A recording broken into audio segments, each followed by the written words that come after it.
আমি বলেছিলাম একটা মানুষকে বিভিন্ন কবিরা বিভিন্ন ভাবে আখ্যায়িত করেছেন।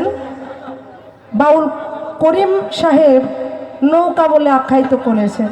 কারণ পয়রা বইছিনি মুশকিলে, এখন কইতাছে এই নৌকা বলতে গেলে একজন মানুষ, একজন মানব দেহ, আদম কিংবা হাওয়া, এটা কিভাবে সৃষ্টি হয়েছে উনি নিজেই বলে দিয়েছেন।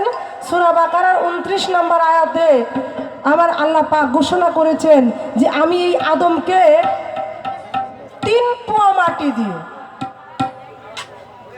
রিচার্জে বের হয়েছে 3 পোয়া মাটি দিয়ে একজন আদমকে শুক্রবার দিন বানানো হয়েছে।